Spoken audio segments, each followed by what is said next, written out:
I'm back from the Northwest 200 street race in Northern Ireland, and I want to give you a little guide with all I have learned on the trip in case you want to go there as well. First of all, the Northwest 200 is one of many street races on the island, and these road races happen in Northern Ireland, which belongs to the UK and is no longer in the EU. The reason for the races being up there is that in 1921, when they created Northern Ireland, Grand Prix racing was done on public roads in Europe, but races on public roads were forbidden in Great Britain and Ireland. So when they created Northern Ireland as part of the UK with an own parliament, they could make their own rules. And some politicians, which were motorsport enthusiasts at the same time, pushed a law through which allowed to close public roads for racing. One of them was Thomas Moles, high-level politician and motorbike fan.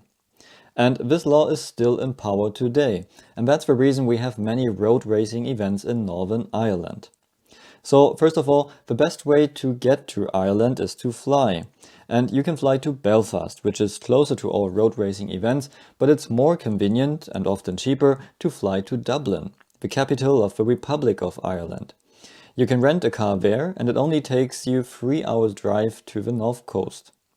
The funny thing is, in the Republic of Ireland, you pay with euros, speeds are in kilometers per hour, and fuel consumption is in liters on 100 kilometers.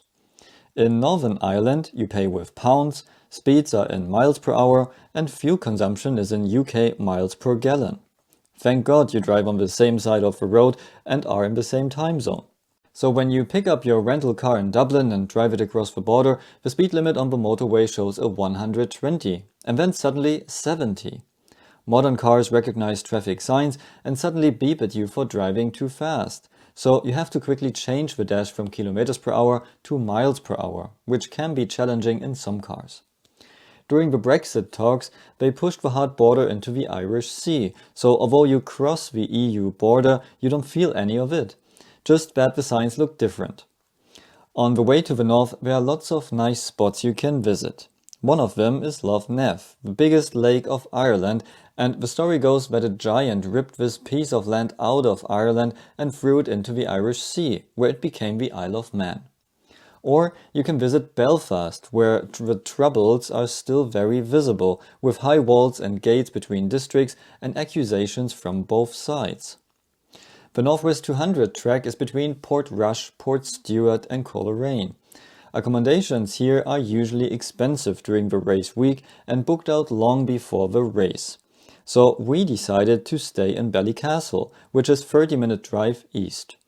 Advantage is that it's quieter, cheaper, and every day you can drive the gorgeous coastal road.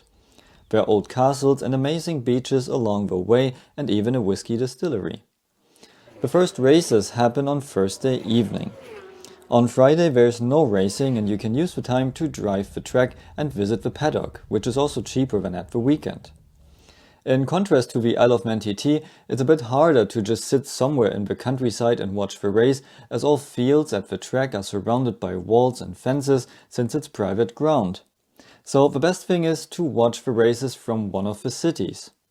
We wanted to see bikes at high speeds, and so we decided for the long straight in Portrush.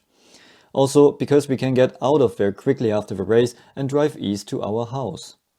Advantage of being in the city is infrastructure.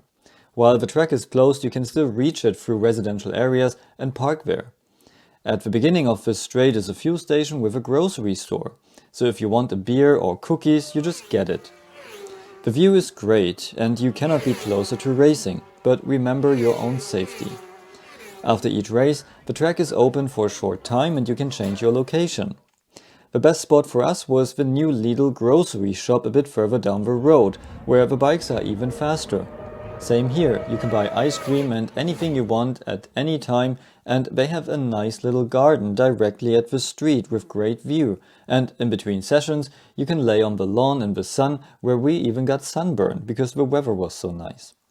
So a really nice spot, you see the bikes coming out of the chicane and blasting down the long downhill straight until the next corner. And at this long straight are a number of small hotels, so if you stay in one of them, you have the perfect view. Very nice is also the party on Friday night in Portstewart with fireworks, so don't miss that.